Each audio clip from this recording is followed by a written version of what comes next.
Well, thank you for joining me for this third devotional. As you can see this week, I'm in the kitchen and we're going to do a devotional while cooking today. So there will be various opportunities to go ahead and put the video on pause. I'm actually making one of my favorite meals. Recently, during the pandemic, Helen and I, my spouse, love to eat tacos. And so in order not to go out, we've been making homemade tacos. So I'll be using strip steak with a couple of the different ingredients here. But before we get any further, one of the things that growing up, I absolutely loved cooking. Actually, for 3 years in a row, I was dressed up as a chef for Halloween, complete with an apron, a hat, some of the spices that you see here shoved in, some of the cooking materials, etc., utensils. I just have loved cooking from a young age, and over time it's turned into a spiritual practice for me, a time during the day in which I can really just kind of let other things go, let my mind be at rest, really focus in on food and the preparation of food, which I think is actually something very biblical as well, which we'll connect it to one of our texts, the actual gospel text for this upcoming week, which is Luke 24, 13 through 35. So we'll have a chance to read that in a second. But right now, I'd like you to go ahead and pause the video. When you come back and see me, I'll have everything cut up and talk a little bit more. But go ahead and pause the video. Think about an activity in which you might think it might be a mundane or ordinary activity, but something that you find spiritual. So for me, it's cooking. I would even invite you maybe to go through this devotional as you prepare your own favorite meal. But think of that activity that for you just brings about an opportunity to engage with your spirituality. All right, so I hope you had an opportunity to reflect a little bit on those kind of maybe mundane or ordinary activities that lift your spirituality a little bit. So in the meantime, while you were doing that, I got our strip steak here. Went ahead and created our marinade. So we had some lime, some olive oil, salt, pepper. We had some garlic. We had some serrano chili, some smoked paprika, some honey, and some chili powder, and some overall just spice mix. So I'm thinking about the text this week, and the disciples who were on the road to Emmaus were walking, really just having a conversation, just having an ordinary conversation. And yet we have to remember where this text is located. It's located after the resurrection. These disciples haven't seen Jesus yet. They're living in a time of fear, right? They're leaving Jerusalem. They're afraid for themselves. And so in these moments which feel ordinary, we are also living in a time where there's a lot of fear around a pandemic, COVID-19.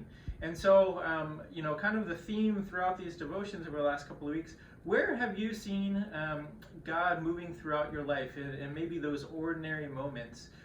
Such as cooking, for example, something which is so ordinary, and yet God, who's so extraordinary, just finds a way to permeate that. So take another minute. I'm going to go ahead and add our marinade to our meat here. We're going to set that aside, and when I come back, I'm going to go ahead and read the Road to Emmaus story to you. All right. So once again, reflect on that moment when you feel that God is really permeating such an ordinary, mundane activity for you, and come back and we'll go ahead and read the gospel. All right, so we're out on my balcony by a little bit of movie magic here, and getting ready to go ahead and light the grill. But before we do that, I'll go ahead and read our gospel reading for the upcoming week. Luke 24:13. Now on that same day, 2 of them were going to a village called Emmaus, about 7 miles from Jerusalem, and talking with each other about all these things that had happened. While they were talking and discussing, Jesus himself came near and went with them, but their eyes were kept from recognizing him. And he said to them, "What are you discussing with each other while you walk?" They stood still, looking sad. Then one of them, whose name was Cleopas, answered him, "Are you the only stranger in Jerusalem who does not know the things that have taken place there in these days?" He asked them, "What things?" They replied, "The things about Jesus of Nazareth, who was a prophet mighty in deed and word before God and all the people, and how our chief priests and leaders handed him over to be condemned to death and crucified him. But we had hoped that he was the one who would redeem Israel." Yes, and besides all of this, it is now the third day since these things took place. Moreover, some women of our group astounded us. They were at the tomb early this morning, and when they did not find his body there, they came back and told us that they had indeed seen a vision of angels who said that he was alive. Some of those who were with us went to the tomb and found it just as the woman had said, but they did not see him. Then he said to them, "Oh, how foolish are you, and how slow of heart to believe all that the prophets have declared. Was it not necessary that the Messiah should suffer these things and then enter into his glory?" Then, beginning with Moses and all the prophets, he interpreted to them the things about himself in all the scriptures.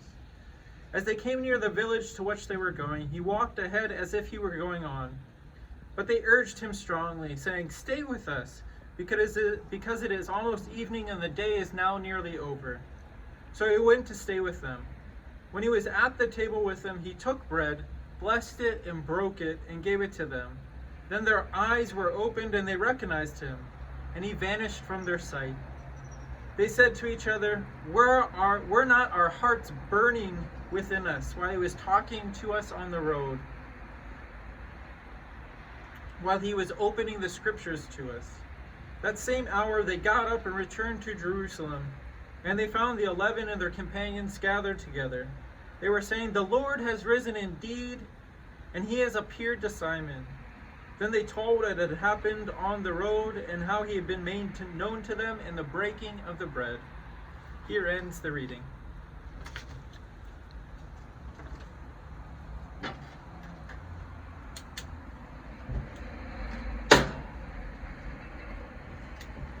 All right, so now we got our grill going. I'm gonna go back inside, get the meat, and I'll meet you back out here. Welcome back.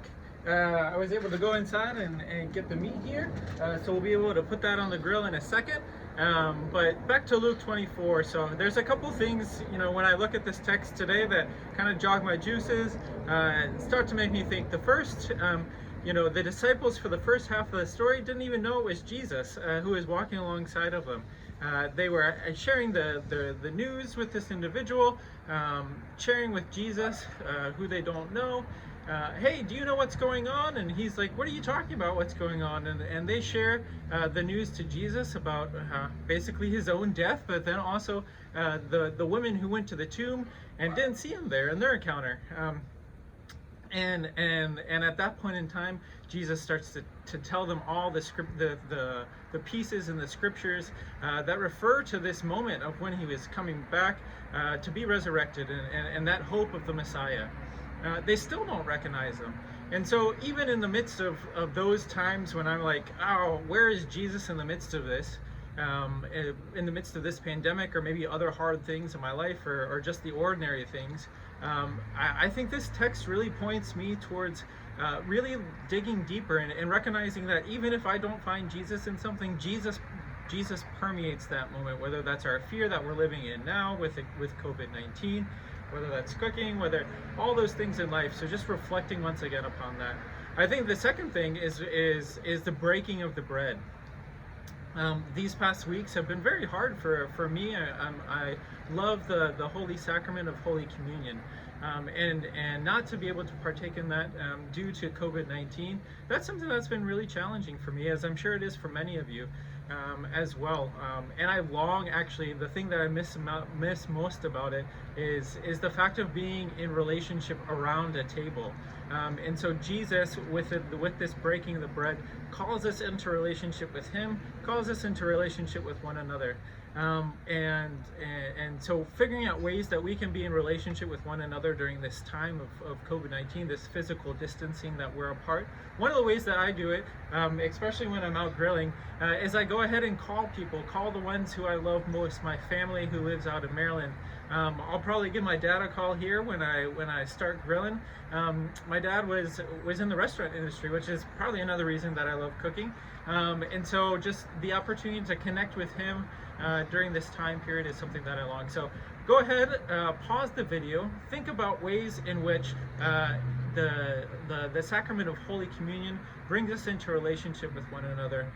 So one, reflect on that. Two, maybe think of someone who you can reach out to who could use a call during this time as well to connect with them. So go ahead, put the video on pause. I'm going to throw the steaks on the grill, and then I'll see you hopefully when they're done. Welcome back. Our meat is done. You'll notice this one's a little bit more well done, as my wife Helen likes it that way. This one isn't, but there's enough to go around for both of us and for the next couple of meals. You'll also notice in the background it got a little bit busier in the kitchen as we prepare for dinner this evening. So back inside, I continue to think of this understanding of breaking the bread, what it means to be together, what it means to recognize who Jesus is in our lives today. And when I relate it to food these days, I'm wondering, I continue to think of the connections that we have with the folks who make it possible for us to eat, those who are laborers, those who are in the logistics industry, of making sure that our food gets to where it needs to be. And part of this understanding of breaking of the bread, Martin Luther, when he was talking about "Give us, Lord, our daily bread," this "us" is not something that is singular, but it's rather plural, meaning that it's not just about me, it's not just about my family, it's about the entire creation having enough during this time. And so recognizing, the blessings of having food, but ways in which maybe we can be involved to help those who have hunger during this time or throughout the year, how we can continue to be supportive of them, whether that's donating to the main township food pantry, whether that's using your stimulus check to donate to different organizations that are able to help those who are hungering during this time or into the future. So, food is not just about the here and now. Being a part of this holy sacrament of Holy Communion is not just about the taking of the bread and wine for myself, but it calls us into relationship to one another. So I'm going to go ahead and cut up the meat here. When I come back, I'll close us with a prayer. It will be a table grace, and then we can enjoy our food together. Join me as we pray. Gracious God, we give you thanks. We give you thanks for this food that's in front of us, for the food that continues to nourish us throughout these days. We give you thanks for those who are laboring, for those who continue to be able to provide the food that makes it to our tables this day. May you provide food to them. God, you are a God of abundance. You are a God of life. May you continue to encourage us to provide from our abundance, to share the life that you give to us with those around us. May you bless us now and into our weeks. May you continue to put in us the hunger for justice, the hunger to care for those around us, the hunger to connect with one another during this time. Be with us now, care for us, love us, comfort us, be present with us. We ask all of this in the precious name of your Son, Jesus. Amen. Well, the final product here, we have a little bit of a taco with some refried beans. We also have, going for the zoom in here, some avocado, some sour cream. We're going to add in here a little bit of the homemade pico de gallo, and then we're going to enjoy it. So thanks so much for joining me on my devotional today, and hopefully you found it meaningful, and we'll check back in next week.